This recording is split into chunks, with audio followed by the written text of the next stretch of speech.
Ай сайын Казакстанда турак жайды алып сатуу боюнча орточо эсеп менен 30 миңге жакын келишим түзүлөт. Статистика боюнча бүтүмдөрдүн дээрлик 80% риэлторлордун катышуусу менен өтөт. Мындан улам биздин өлкөдө риэлторлук ишмердик абдан активдүү деп айтууга болот. Риэлторлор турак жай бүтүмдөрү эң көп жасалган Алматы, Астана, Шымкент, Актау, Атырау шаарлардын абдан жигердүү иш жүргүзүп келет.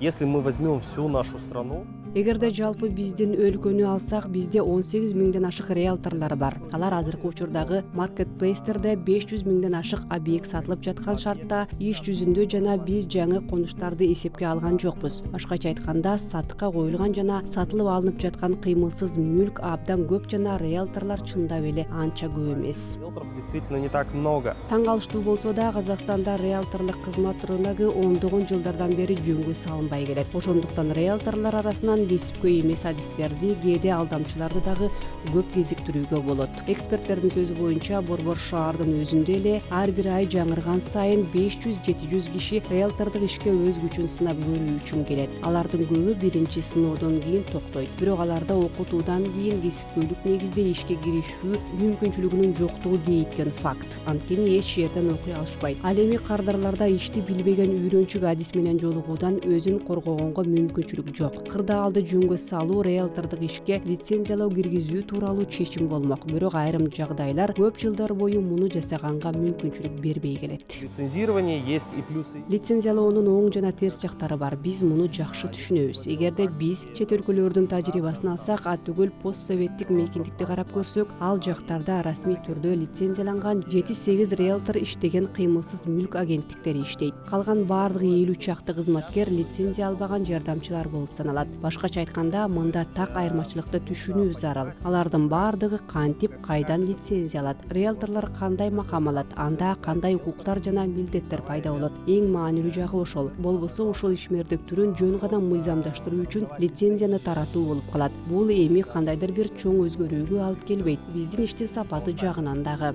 Да, в плане качества нашей работы.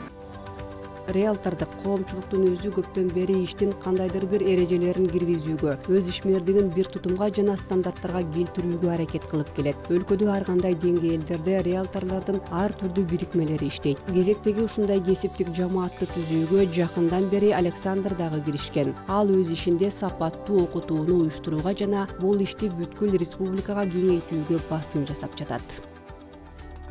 Мы решили это все вывести в профессиональное сообщество. Биз ушунун баарын биздин катышуучулар өз шаарында гана билим албастан, бул кесип дүйнө жүзүндө кандай уюштурулганы жөнүндө билиши үчүн туруктуу негизде семинар, мастер-класс, воркшопторду жана деги эле ушул кесипти окуп үйрөнүүгө багытталган баардык иш-аракеттерди өткөрүп жүргөн кесиптик коомчулукка чыгарууну чечтик. Данная профессия во всем мире. Александрдын айтымында, риэлтор кесиби абдан кирешелүү жумуш жана кандайдыр бир жоопкерчилик менен чектелген эмес. Андыктан ушундай шартта туура эмес пикирдеги жана жакшы аброй топтогонго кызыкпаган адамдарды тарта берет. Бул сегментти жөнгө сала баштаганда гана өзгөрүшү мүмкүн. Бүгүнкү күнү кыймылсыз мүлк боюнча агенттиктин бир бүтүмдөн алчу сыйакысы орточо 250-300 миң теңгеден башталат. Эгерде риэлтор өз иш милдетин толук аткарса, анда бул татыктуу сыякы болуп саналат, дейт Александр. Нужно принять квартиру, сделать профессиональный. Батирди кабыл алуу, кесипкөй фотосүрөткө тартуу, 8 маркетплейске жайгаштыруу керек. Бүткүл кыймылсыз мүлк рыногу ошол объект жөнүндө билсин үчүн маркетплейстерге жарнама үчүн төлөө зарыл. Аны туура чыгаруу керек. Анан албетте кардарга көрсөтүү үчүн дайыма барып туруу, сатып алуучуларды алып барып көрсөтүү үчүн бензинге жана башкаларга төлөө керек. Биз кадыресе учурлар жөнүндө айтып жатабыз. Клининг чакыруу, эмеректерди оңдоо, буюмдарды коюштуруу сыяктуу татаал учурлар да болот. Анда да косметикалык ремонт жасоо зарыл жана ушунун баарын риэлтор коштоп жүрөт.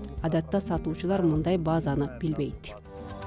Азырынча ата мекендеги риэлторду кара өзгөй кызмат көрсөтүүдөн коргой турган жалгыз механизм бул келишим болуп саналат. Азыр ал документ ар бир кыймылсыз мүлк агенттигинде же өз алдынча иштеген риэлторлордо өз редакцияларында өзгөчө болушу мүмкүн. Анткени эмнеге кол коюп жатканын көңүл коюп окуган адам эң жакшы корголгон кардар.